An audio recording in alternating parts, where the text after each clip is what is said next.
Hey hunters, Lord here, back with another Sunbreak set video. In today's video, I'm going to be covering raw bowgun sets for Spread 3 Heavy Bowgun, Spread 3 Light Bowgun, and Pierce 3 Heavy Bowgun, and these sets are not going to be Shield Heavy Bowguns. If you're looking for Shield Heavy Bowgun sets, I'll link one in the top right now, as well as down in the description, as well as a Rapid Fire Pierce 2 Light Bowgun video if you're interested in that. Now these sets will not be optimal Giga Chad DPS sets, but instead are built around still doing high damage, but without the health drain of Dereliction or the defense drop from Mail of Hellfire. Now I have included Bloodlust, kinda, but I will talk about that later, so stay tuned for that. With all that out of the way, let's go ahead and get straight into it. So the general build for both Spread and Pierce is going to be the same, just obviously swapping Pierce up for Spread up or vice versa. Do note that your recoil or reload will change based on the bowgun that you choose. Now there are a ton of good options for Spread 3 Heavy Bowgun, Spread 3 Light Bowgun, and Pierce 3 Heavy Bowgun, so don't feel like you have to use the ones that I use. Personally though, I use the Chaotic Gore Heavy Bowgun for Pierce 3 Heavy Bowgun, the Velkhana Heavy Bowgun for Spread 3 Heavy Bowgun, and the Gold Rathian Light Bowgun for Spread 3 Light Bowgun. However, there are a ton of great options, like I said, for each of these. For Pierce, you can use things like the Royal Order Heavy Bowgun, the Scorn Magnamalo Heavy Bowgun, the Shagru Heavy Bowgun, etc. For Spread Heavy Bowgun, you have things like the Tetranodon or Garangolum Heavy Bowguns, and for Spread 3 Light Bowgun, you can use obviously the Gold Rathian or Geismagorm. So really, you have a lot of great options, and I don't think that you can go wrong. Now be sure to pop on Power Barrel or Long Barrel to your bowgun of choice.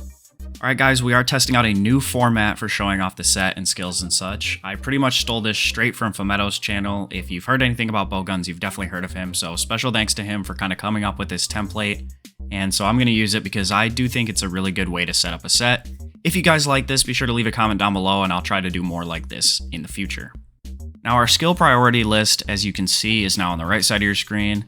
This also will talk about what you'll need from augments to get here with the armor on the left. Again, these skills are made so you don't really have to contend with health drain or defense drops from Dereliction and Mail of Hellfire.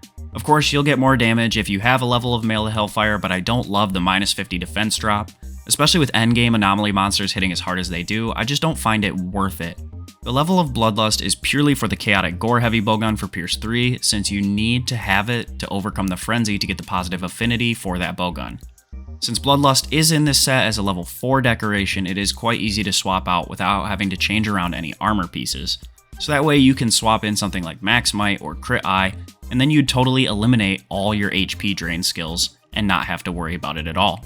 Now the charm is a little expensive as you'll need Weakness Exploit 3 with at least 2 level 2 slots.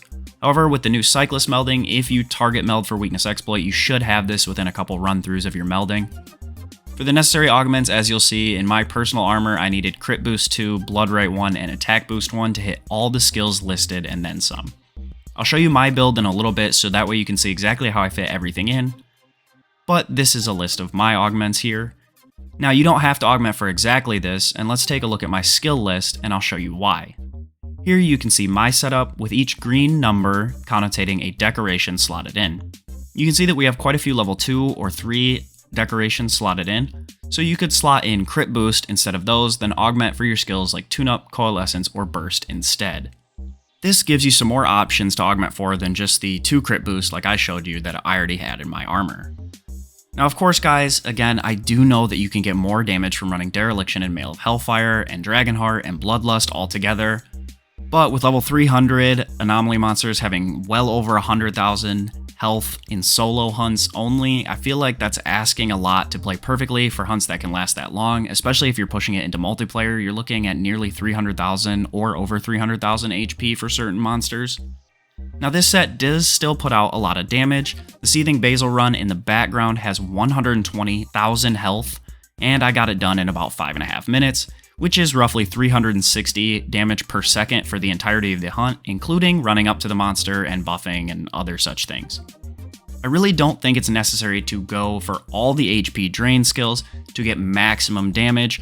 When hunts are running that long, really isn't going to make that much of a difference in my personal opinion.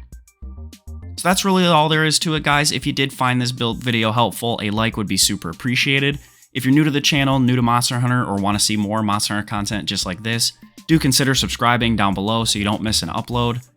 With all that being said, I want to thank you guys so much for watching and for all the crazy support on the channel since Title Update 5 has dropped. I wish you all a good day and happy hunting.